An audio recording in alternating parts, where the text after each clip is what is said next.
কলকাতা কর্পোরেশনের 101 নম্বর ওয়ার্ড যাদবপুর লোকসভা কেন্দ্রের অন্তর্গত এই ওয়ার্ডের পৌরপিতা বাপ্পাদিত্য দাশগুপ্ত লোকসভা নির্বাচনকে নিয়ে সায়নী ঘোষের সমর্থনে বহু র্যালি এবং নির্বাচনী সভা কিন্তু করে আসছে। সেই মতন কিন্তু আর কয়েকটা মুহূর্ত সময় অপেক্ষা করছে, তারপরেই 1 জুন 7ম দফার নির্বাচন।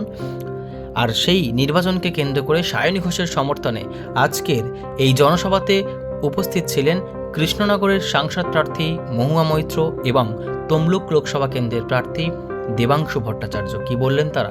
একটা সম্ভাবনা আছে হওয়ার। আমরা তো বলবো ইন্ডিয়া জোট আসবে, বিজেপি বলবি এনডিএ জোট আসবে। কিন্তু যেটাই হোক, যদি তৃণমূলের এমপিকে জিতিয়ে দিল্লির বুকে পাঠান, যদি ইন্ডিয়া জোট আসে তাহলে তো সোনায় সোহাগা, দু হাতে লাড্ডু। আর যদি বিজেপির কথা অনুযায়ী বিজেপির সরকারও কেন্দ্রে তৃতীয়বারের জন্য রিটার্ন করে, তাহলেও বাংলার শক্তি যতবার পার্লামেন্টে বেড়েছে, নরেন্দ্র মোদী কিন্তু জিনিসপত্রের দাম বাড়াতে পারেননি। বাংলার কণ্ঠ যখন যখন শক্তিশালী ছিল, নরেন্দ্র মোদী কিন্তু মূল্য বৃদ্ধি করতে পারেননি।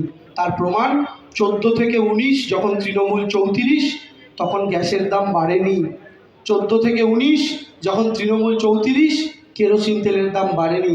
14 থেকে 19 যখন তৃণমূল 34, সর্ষের তেলের দাম বাড়েনি। তৃণমূল যখন 34 থেকে 22-এ নেমে এলো, তখনই জিনিসপত্রের দাম বাড়তে শুরু হলো, মূল্য বৃদ্ধি হতে শুরু হলো। আর এই মুহূর্তে ধর্মের রাজনীতি নিয়েও তো পরিস্থিতি উত্তাল। রাজমাতা, আমি বললাম কোন রাজার মা? আর কি তার কোন রাজার মা?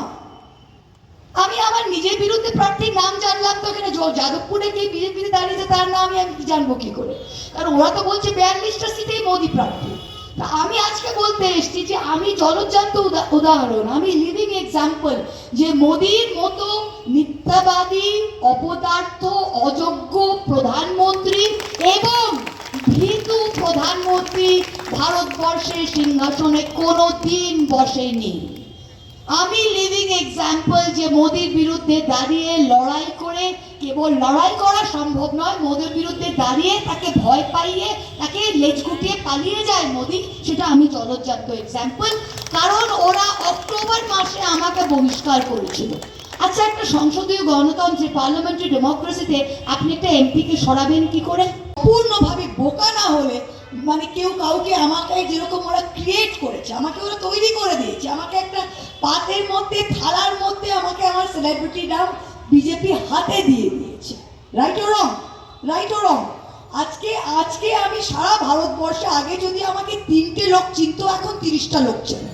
আগে যদি এয়ারপোর্টে একজন বলতো দিদি একটা সেলফি তুলুন, এখন 100টা লোক।